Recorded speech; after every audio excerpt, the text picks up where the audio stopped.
Vamos a intentar explicar qué es la ideología de género. Y como primera idea interesante, me parece que debemos distinguir claramente feminismo e ideología de género.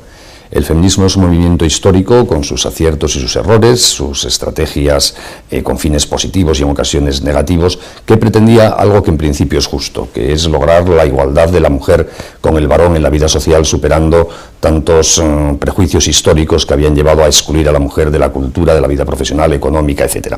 La ideología de género es una cosa distinta, aunque surja en el seno del movimiento feminista. En concreto, empieza a hablarse de género a finales de los años 60 en el ambiente intelectual que siguió al mayo del 68 francés, que es un ambiente de revuelta, de poner en duda todo lo pasado, de individualismo, de exaltación de la sexualidad, de un cierto anarquismo. Una serie de feministas muy influidas por los planteamientos de la francesa Simone de Beauvoir, que había afirmado aquella frase que se ha hecho mítica en el movimiento feminista, de que la mujer no nace sino que se hace, que es un producto cultural, empezaron a rebelarse contra el feminismo anterior, indicando que éste se había equivocado de objetivo al plantearse como meta del movimiento feminista la igualación entre el hombre y la mujer. Para estas nuevas feministas, que se autocalifican a sí mismas de género, la liberación de la mujer solo se podrá conseguir el día que desaparezca la propia distinción entre hombre y mujer. Ya no se trata, en consecuencia, de conseguir para la mujer las cotas de presencia social, política, económica que tienen los varones, sino de hacer desaparecer la propia distinción entre hombre y mujer. Para esta mentalidad, para esta ideología de género, lo que de verdad esclaviza a la mujer, y por lo tanto el objetivo del feminismo debe ser lograr la liberación de eso, es la propia existencia de la mujer como una entidad distinta o diferente del varón. Para el feminismo de género, en materia de sexualidad, no existe nada natural, no existen dos sexos, no existen el hombre y la mujer. Lo que existen sin más son unos productos culturales creados por el varón para esclavizar a la mujer, para atarla a lo que denominan función reproductiva, es decir, a que tengan hijos para el varón. Y por lo tanto la liberación de la mujer vendrá el día que sea liberada de esa propia función de tener hijos, de la maternidad. Como para el feminismo de género en materia de sexualidad no existe nada natural, todo es cultural, cada uno se construye libremente lo que ellas denominan su orientación afectivo-sexual, es decir, la dimensión sexual de su personalidad. Y como es una construcción autónoma la orientación afectivo-sexual, todas las orientaciones afectivo-sexuales son igual de valiosas. Heterosexualidad, homosexualidad, lesbianismo, transexualidad, homosexualidad, son todas orientaciones afectivo-sexuales exactamente igual de valiosas. No se puede hacer distinción entre unas y otras.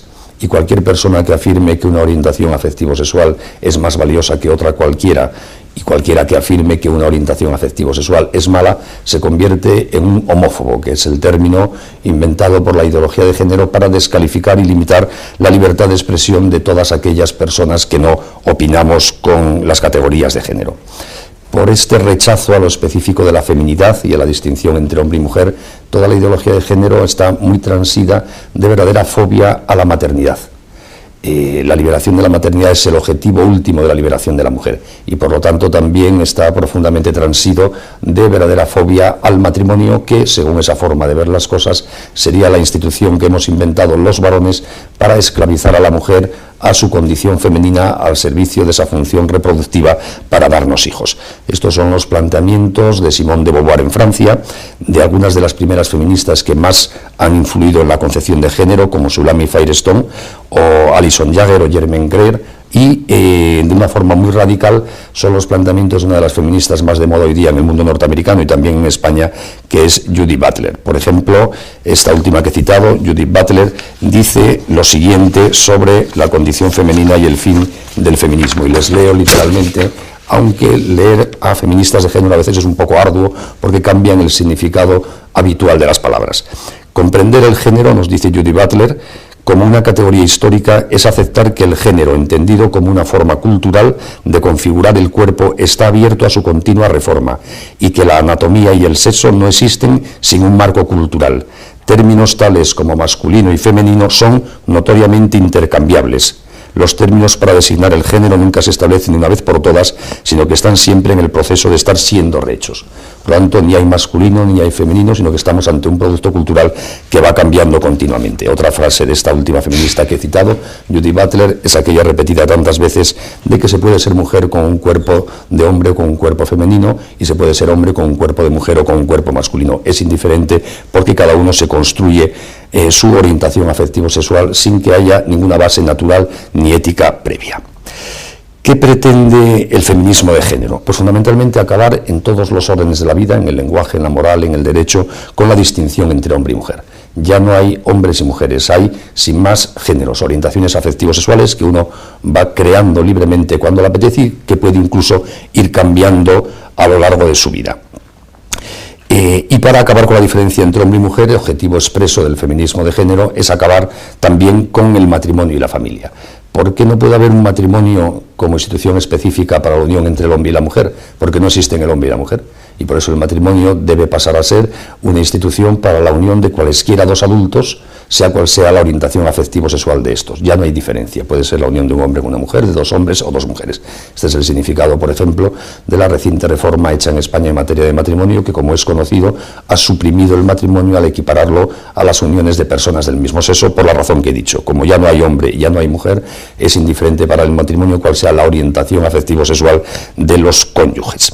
Así se pretende llegar, en la terminología del feminismo de género, a una sociedad sin clases de sexo. Es decir, igual que para el marxismo el objetivo final de una sociedad liberada era la desaparición de las clases sociales, de ricos y pobres, de proletariado y burguesía, para el feminismo de género se trata, aunque no se sabe cómo eso se va a concretar, de llegar a una sociedad en la cual desaparezcan los hombres y las mujeres, ya haya una única humanidad, con las orientaciones afectivos sexuales que cada uno se quiera construir, pero donde nada distinga al hombre de la mujer. Y para conseguir esta finalidad, por inconcreta que sea, el feminismo de género se empeña en una labor que ellas mismas denominan deconstrucción. Se trata de cambiar el significado del lenguaje, reescribir la historia, rehacer la ética, rehacer el derecho y, por supuesto, rehacer la religión. Así se empieza a hacer una historia que es la historia de la lucha entre los hombres y las mujeres, entre el patriarcado, que es como denominan a toda la época histórica anterior en que había distinción entre hombre y mujer, y la nueva sociedad sin clases que habrá de llegar. Se ataca a la familia como si fuese una institución esencial y conceptualmente represora, y específicamente el matrimonio monógamo propio de la tradición cristiana y occidental. Se intenta deconstruir la educación para que ésta sea un instrumento de cambio de la mentalidad, para rehacer la conciencia de los chicos y chicas desde jóvenes, para que piensen en las categorías propias de la ideología de género.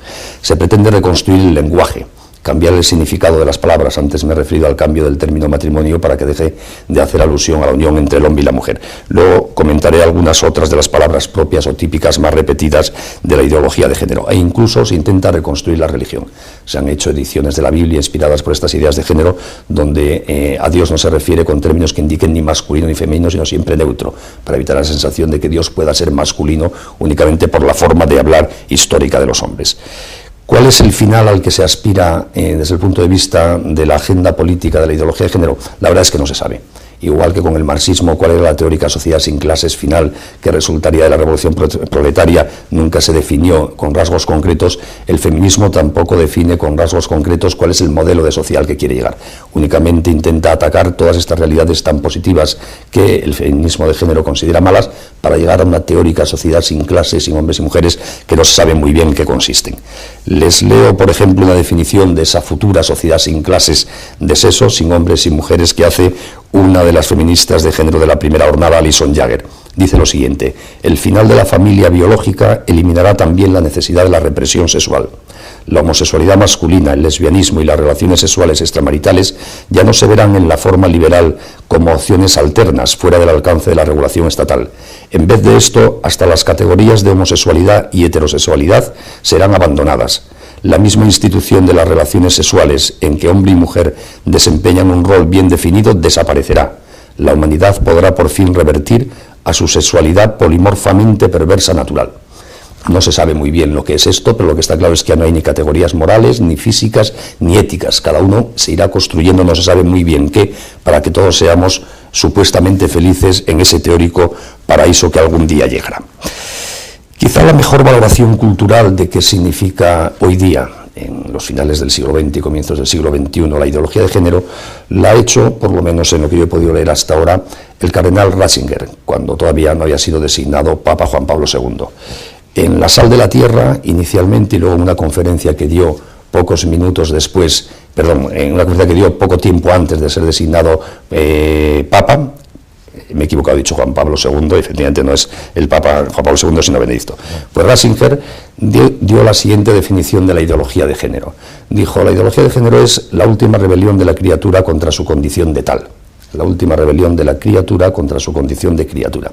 Y explicaba el Papa, cuando todavía era cardenal, el hombre moderno, con su materialismo, rechaza la existencia de un alma que pueda darle alguna exigencia para su conducta ética. El hombre moderno, con su ateísmo, rechaza la existencia de una instancia externa a sí mismo, Dios, que pueda significar un condicionamiento para su propia libertad o pueda decirle algo sobre su propia verdad. Y ahora, concluía el cardenal Ratzinger, el hombre moderno, con su ideología de género, pretende liberarse de su propio cuerpo. Ya sin alma, sin Dios y sin cuerpo, el hombre moderno es una voluntad que se autocrea, es Dios para sí mismo. Y en el fondo esa es la idea última de la ideología de género. Ya no hay nada que nos condicione, ya nuestra libertad no tiene el soporte de una naturaleza que nos impulsa hacia una determinada forma de vivir y de ser. Ya puramente nuestra voluntad, nuestro querer, sin ninguna referencia a la realidad, crea nuestra propia personalidad, crea la ética, los valores, las relaciones humanas, etc. En el fondo, como todas las ideologías del mundo moderno, la ideología de género es un reduccionismo. El nazismo quiso reducir la historia y la explicación de la sociedad a un enfrentamiento entre razas, olvidándose del resto de parámetros. El marxismo quiso reducir la historia y la clave de explicación de la sociedad a un solo parámetro, la lucha de clases entre ricos y pobres, y ahora la ideología de género, con el mismo simplismo y carácter reduccionista, quiere reducir la explicación del hombre y de la historia a un solo parámetro, el teórico enfrentamiento entre hombres y mujeres. Es un simplismo, pero como todo simplismo tiene una gran eficacia pedagógica. Las ideologías, a diferencia de un sistema de ideas de cualquier tipo, son realidades cerradas en sí mismas, basadas en unos pocos principios muy sencillos, la lucha de clases, la superioridad de los nazis frente a los semitas, o ahora la lucha entre hombres y mujeres, y sobre esos pequeños principios intenta explicarlo todo. Por eso, cuando una persona se imbuye de una ideología, en este caso de la ideología de género, se hace inmune a cualquier reflexión, a los datos de la realidad como contraste, a las razones históricas que no le dan fundamento a lo que dice. Es igual, rechaza la realidad, los datos, la experiencia, porque la ideología lo explica todo y está por encima de cualquier dato discrepante. Ese es el peligro de las ideologías. Creo que es interesante, aunque ya han ido saliendo a lo largo de la exposición, que paremos mientes un momento en algunos de los términos más usados por la ideología de género para que veamos qué significan cuando son utilizados en este contexto de la ideología de género. En primer lugar, el propio término género. La ideología habla de género y no de sexo porque el sexo nos ata a dos realidades morfológicas y genéticas, hombre y mujer. En cambio, el género, que es un término que se recoge de la lingüística, tiene más variedades. Para empezar, en términos gramaticales ya hay 3 géneros, masculino, femenino y neutro. Tanto género indica cualquier construcción cultural que define un papel social de hombres, mujeres, transexuales o lo que se quiera. No es indiferente sustituir el término sexo por el término de género. Hoy día género arrastra, consciente o inconscientemente, todo este mundo cultural que estoy diciendo. Es evidente que también el término género es susceptible de un uso, digamos, sensato y correcto. Inicialmente, muchos pensadores de género querían designar con esta palabra exclusivamente aquella parte de los estereotipos sobre qué es hombre o qué es mujer que históricamente los ha creado la cultura y que existen, evidentemente. El decir si los hombres son más fuertes y las mujeres más débiles, si los hombres visten de una manera y las mujeres de otra, si unos llevan el pelo largo y otros llevan el pelo corto, el decir si estos trabajos son propios de hombres o son propios de mujeres, son cosas accesorias, culturales, que van cambiando. Por tanto, cabría teóricamente un uso del término género en este sentido que sería correcto. Pero hoy día habitualmente cuando se usa, y desde luego en el debate político, en los medios de comunicación, etcétera, el género es todo lo que hemos dicho antes, es la ideología de género, no este uso pacífico al que acabo de hacer referencia en este momento. Otro término muy propio de la terminología de la ideología de género, al que ya he hecho referencia, es el de orientación afectivo-sexual. Y hoy día en las leyes europeas vemos que va apareciendo continuamente la orientación afectivo-sexual como uno de los elementos de discriminación que debe ser evitado, equiparándolo a la discriminación por raza, por ideas, por religiones, etc. Orientación afectivo-sexual es una categoría de la ideología de género que sustituye el sexo por esta consideración subjetiva. Cada vez quien habla en términos de orientación afectivo-sexual parece permanentemente dividir a la humanidad en homosexuales y heterosexuales, en vez de dividirla en hombres y mujeres. Como fruto de ese término se habla también mucho de diversidad afectivo-sexual. Se nos dice que en nuestra sociedad hay una inmensa diversidad afectivo-sexual porque hay muchas orientaciones afectivo-sexuales y debemos respetar ese pluralismo afectivo-sexual. Son términos también muy específicos de la ideología de género. El de homofobia al que he hecho referencia antes y que tiene mucho peligro, porque los defensores de la ideología de género califican como homófobo a todo aquel que no comparte sus planteamientos sobre la sexualidad, la familia y el matrimonio. Y es una forma de intentar limitar la libertad de expresión de quienes pensamos de manera distinta. Creo que es importante que estemos todos ojo a visor para no someternos a la dictadura de la calificación de homófobo, para evitar que hablemos con libertad. Homoparental, otro término muy propio de la ideología de género para designar a aquellas familias que están constituidas por dos padres o dos madres. Así parece que hay matrimonios que no son homoparentales y realidades familiares de paternidad y filiación que son homoparentales. Es una manera de encubrir de nuevo una realidad distinta con un término que la desfigura. El término hegemónico se utiliza mucho en el contexto de la ideología de género para calificar a todo lo que hasta ahora la humanidad ha llamado natural. Si uno habla de que el matrimonio es una institución propia entre hombres y mujeres, que lo natural es que un niño tenga un padre y una madre, los ideólogos de género dirán que no, que eso solo ha sido lo hegemónico históricamente, pero que puede y debe ser cambiado. Era solo una realidad de poder, de hegemonía, no era natural. El término derechos reproductivos es, como les dije antes, toda la ideología de género está transida de fobia a la maternidad y a la vida. Por eso ha ido creando toda una categoría de presuntos derechos, llamados derechos reproductivos, que son en el fondo el derecho de la mujer de librarse de la maternidad, el derecho al aborto, a la anticoncepción, es decir, la absoluta libertad de la mujer para evitar ser madre incluso cuando ya está embarazada. Esa terminología ha ido entrando en la legislación vigente en muchos países, en los documentos de Naciones Unidas, y cada vez se usa más, y hay que tener siempre en cuenta que esta expresión es muy propia de defender un ataque sistemático a la vida en nombre de una teórica liberación de la mujer de esa esclavitud que es la maternidad. El término patriarcado. La ideología de género utiliza mucho la expresión patriarcado para referirse a toda la historia de la humanidad en que teóricamente los hombres hemos oprimido a las mujeres. Y ahora precisamente la liberación que promueve el feminismo de género tiende a superar ese patriarcado, evitando que haya distinción entre patriarcas y no patriarcas, desapareciendo la distinción entre hombre y mujer. Sexualidad polimorfa, este es un término que cogen de Freud y que viene a indicar que cualquier tipo de prácticas sexuales son igualmente de buenas. Hay un gran pluralismo de prácticas sexuales y nadie puede hacer ningún juicio de mejor, peor, bueno o malo, conveniente o inconveniente. Son algunos de los términos que oímos habitualmente, que aparecen en el debate político, que van apareciendo en las leyes y que van arrastrando consigo, queramos o no queramos, esta visión tan específica de la ideología de género. La ideología de género tiene también su agenda política específica. Esta expresión agenda política la utilizan mucho los ideólogos de género. Les leo otra cita de la feminista de género que he citado antes, Judith Butler, que en su libro Deshacer el género afirma lo siguiente: la tarea de la política internacional de gays y lesbianas es nada menos que rehacer la realidad, reconstituir lo humano y negociar los términos de lo que se considera habitable y lo que no. En el fondo, como decía el cardenal Ratzinger, estamos en una verdadera rebeldía ante el humano. Hay que rehacerlo, reconstruirlo, y para eso utilizan la política, los cambios legislativos. Todos en este mundo hemos oído hablar de la ideología de género, por lo menos a partir del año 94, cuando se celebraba la cumbre del Cairo sobre población organizada por Naciones Unidas, y al año siguiente, en el 95, en Pekín, la cumbre sobre la mujer.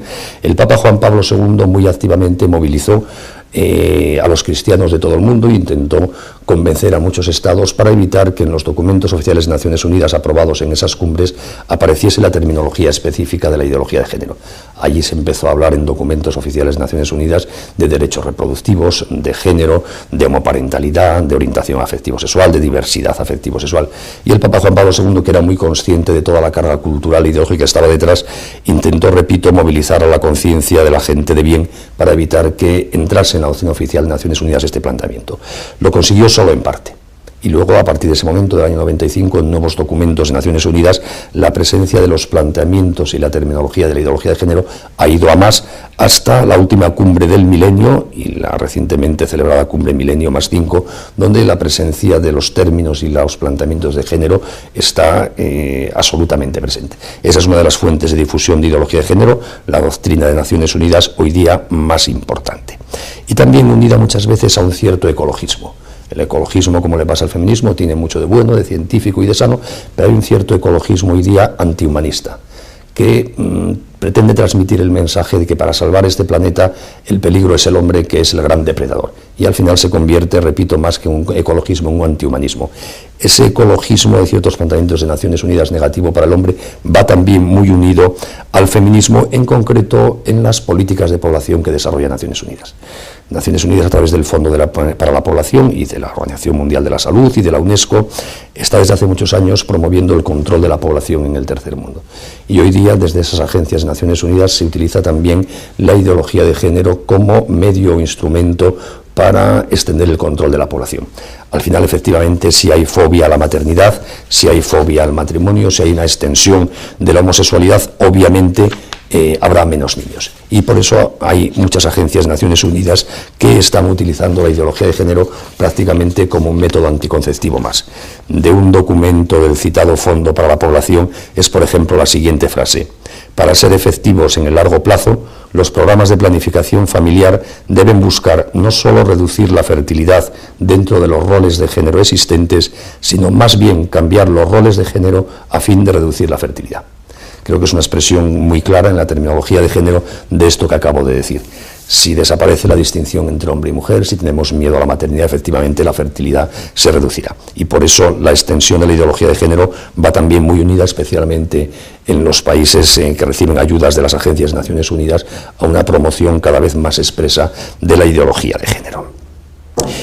Quienes más colaboran junto con las agencias de Naciones Unidas en difundir la ideología de género son un cierto feminismo radical, muy activo especialmente en Estados Unidos y en Europa, el lobby gay, que existe a nivel internacional y que ve en la ideología de género, que realmente ha surgido en el seno del feminismo, no del mundo gay, pero ve en los planteamientos de la ideología de género una forma de normalizar en la conciencia colectiva las prácticas homosexuales y la propia homosexualidad. Y por eso es activos las asociaciones de gays en la defensa también de los planteamientos de género. Respecto al mundo, yo diría, haciendo una rápida visión, que este es un planteamiento cultural de nuestra época, no es un planteamiento de un gobierno, de un partido, de una persona en un país concreto. Luego en cada país alguien la puede encarnar con más ilusión, con más sectarismo o más suavemente, y para gente de derechas y de izquierdas es indiferente, sino que estamos ante un tema cultural de fondo de los comienzos del siglo XXI. La ideología de género, a través de Naciones Unidas y de la propia difusión globalizada de las ideas hoy día, está presente absolutamente en todos los sitios del mundo.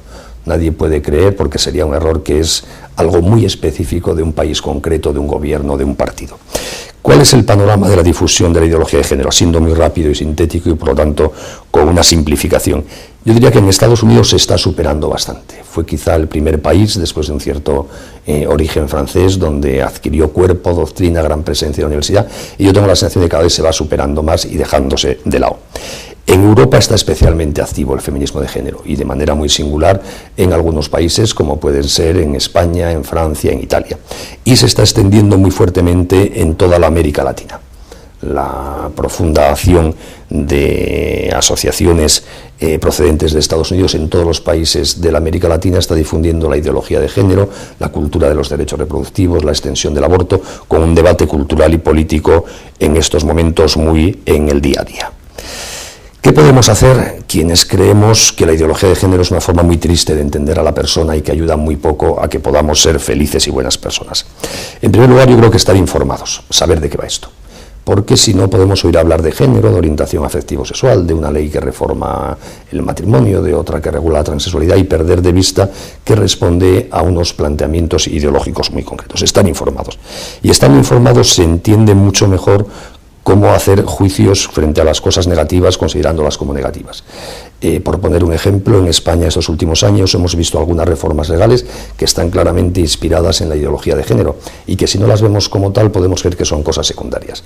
La ley que ha suprimido el matrimonio al equiparar a los fines homosexuales no es un tema de derechos de los homosexuales, es un planteamiento de género para deconstruir el matrimonio, suprimiendo del derecho la distinción entre hombre y mujer, y si no lo vemos así podemos equivocarnos al hacer un juicio sobre esa ley. La reciente ley de identidad de género, que modifica la forma de inscribirse en el registro civil para que cualquier persona, al margen de que genética y morfológicamente sea varón o mujer, pueda inscribirse como lo que él se sienta. Puede escribir, por decirlo así, su orientación afectivo-sexual subjetiva, sustituyendo a su sexo morfológico. Pues eso no es un tema de derechos de los transexuales, es pura ideología de género. Es introducir en el ordenamiento jurídico el concepto de sexualidad identificándola con la orientación afectivo-sexual propia de la ideología de género, y solo si lo vemos así lo entendemos. La educación para la ciudadanía en España tiene otros muchos objetivos, no solo la ideología de género, pero tiene una carga importante de ideología de género.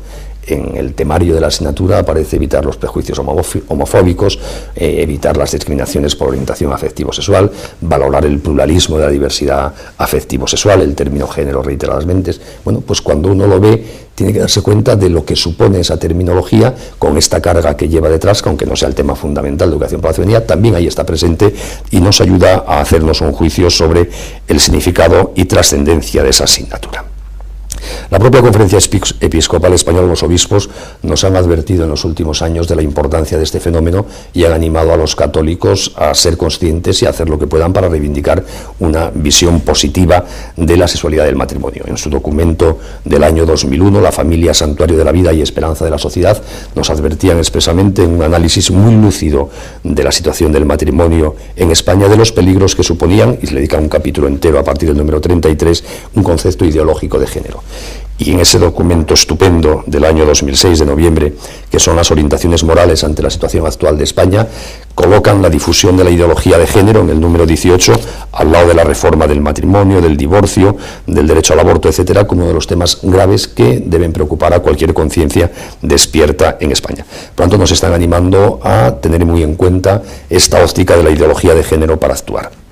Pues bien, suponiendo que estamos informados, que conocemos estos planteamientos de género, que detectamos sus manifestaciones en el debate social y político, yo creo que al menos hay tres cosas que está en manos de todo ciudadano en una sociedad democrática y pluralista como la nuestra hacer. En primer lugar, hablar. Los seres humanos tenemos un inmenso poder, seamos ricos o pobres, importantes o no importantes, listos o menos listos, que es el poder de hablar. Porque con la palabra podemos influir profundamente en cómo piensan y viven las personas que nos rodean. Y hoy día de estos temas a los que hace referencia la ideología de género se habla habitualmente en la calle. Se habla de matrimonio y de fidelidad y de sexualidad y de homosexualidad y de aborto y de tener hijos o de no tenerlos y de anticoncepción. De esto se habla con normalidad, no hay pudor ninguno. Por lo tanto, una persona despierta y con criterio tiene ocasión de dar opiniones acertadas, dar criterios sensatos en la vida más cotidiana a mucha gente que le rodea. A sus hijos en casa viendo la tele juntos, a las amigas o amigos cuando se toma un café con ellos o se van en el autobús y salen estos temas. Pero claro, para dar criterio a los demás, antes hay que formarse. Hay que tener uno propio criterio. Hay que saber distinguir con certeza qué es bueno y qué es malo, qué es positivo y qué es negativo, qué es conveniente y qué no es conveniente. Y yo al menos solo conozco dos formas de tener criterio, de formarse, que es o leer o escuchar a los que saben más que nosotros y lo han escrito o lo han dicho. Yo creo que hoy día es obligatorio dedicar un cierto tiempo a formarse. No se puede salir a la calle sin tener un criterio sobre estos temas de los que se habla todos los días. Y además, hoy día tener un criterio es ser capaz de dar razón razonada de nuestras convicciones. No basta decir las cosas son así porque siempre han sido así o porque lo dicen los papas. Esos argumentos pueden ser válidos para ratificar ante algunos sus convicciones, pero a la inmensa mayoría de la gente hay que darle una razón razonada de nuestras convicciones. Y para dar una razón razonada tenemos nosotros que adquirir esos razonamientos. Y repito, eso solo se consigue dedicando un cierto tiempo a leer o dedicando un cierto tiempo a escuchar, y mejor las dos cosas. Por tanto, hay que formarse, tener criterio sobre todas estas cosas de actualidad. Hay que saber qué pasa con las células madre, que suponen las tecnologías reproductivas. Hay que saber qué es el género, hay que saber de qué va el llamado matrimonio homosexual, entre comillas, hay que saber lo que es la identidad de género y así mil cosas más. Unos podrán escribir un libro de cientos de páginas sobre ese tema y otros no llegaremos más que a tener tres razonamientos, pero por lo menos esos tres razonamientos, para dárselos a nuestros amigos y conocidos, tenemos la obligación todos de tenerlos en la cabeza para usar ese poder de hablar para influir en la vida de los demás. En segundo lugar, en una sociedad como la nuestra, creo que es muy importante que nos exhibamos como somos, que se nos vea, como hombres, como mujeres, como padres, como hijos, orgullosos y felices del estilo de vida que llevamos. Si nosotros estamos convencidos de que tener hijos es una cosa buena, tiene que notársenos que estamos abiertos a la vida, que no le tenemos miedo a tener hijos, que no hacemos comentarios graciosos sobre los que evitan tener hijos o sobre el aborto.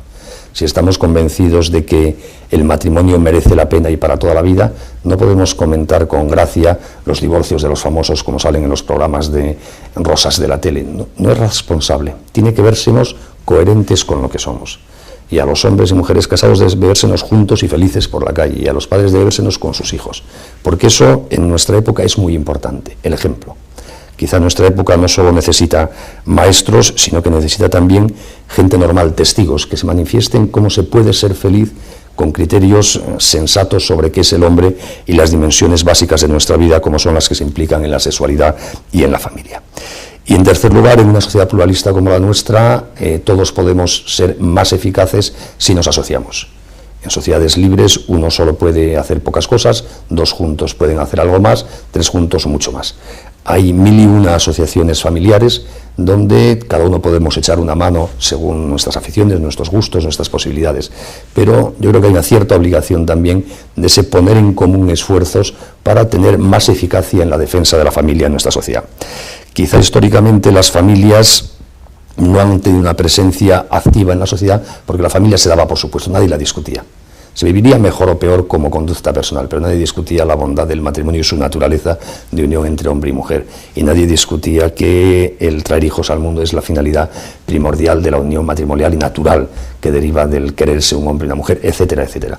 Como hoy día todas esas cosas se discuten, y se discuten específicamente por los planteamientos ideológicos de la ideología de género, parece necesario que hoy día se defiendan esas cosas que hasta ahora se daban por supuestas. Y hoy día, como les decía antes, hay que dar razón razonada del matrimonio, de la sexualidad, de la apertura a la vida, y eso si lo hacemos de forma asociada, si lo hacemos muchas familias juntas, a través de las distintas asociaciones familiares, lograremos tener una mayor presencia y una mayor capacidad de llegar a más gente para ir transformando las conciencias a nuestro alrededor. Como conclusión, yo diría que hay muchas razones hoy día para ser optimistas. Nunca como hoy se está teorizando tan en positivo que es el matrimonio y la familia. Y ahí está, por ejemplo, todo el magisterio de Juan Pablo II, que ha escrito y ha hablado más de la familia que todos los papas anteriores juntos. Tenemos cada vez más doctrina, más antropología sobre las claves de la familia y del matrimonio. Tenemos también, ante todos estos ataques de los totalitarismos y de las ideologías del siglo XX y de comienzos del XXI, a la familia tan presente en la vida social como siempre. Sigue siendo la institución socialmente y cuantitativamente más presente en la vida de la gente y sigue siendo la que más satisfacción genera. Las sociedades modernas están descubriendo de nuevo a la familia. Saben que los problemas de la crisis demográfica, del individualismo, de la soledad de tantas personas solo se resuelven con esa solidaridad primaria que genera la familia, que es la verdadera trabazón entre las personas. Por tanto, hay muchos motivos para ser optimistas, pero hay que trabajar la defensa de la familia. Y una de las formas de trabajarla es tener ideas claras para identificar aquellos ataques sistemáticos a la familia, como los que provienen de la ideología de género, e ideas claras para defenderla en positivo. Si es así, como siempre, la familia, la visión sensata de la sexualidad, primará porque es la única que tiene futuro. Solo genera futuro quien se abre a la vida. Solo genera felicidad y estabilidad personal quien pone a la sexualidad en su sitio, sin considerarla que es el único parámetro posible para explicar la vida personal y social. Por lo tanto, las razones para el optimismo están ahí, son claras, pero también las razones hoy día para que todos nos responsabilicemos de aportar nuestro pequeño granito de arena a dar criterio, a dar ejemplo y a utilizar la palabra para defender las cosas buenas de la sexualidad y la familia.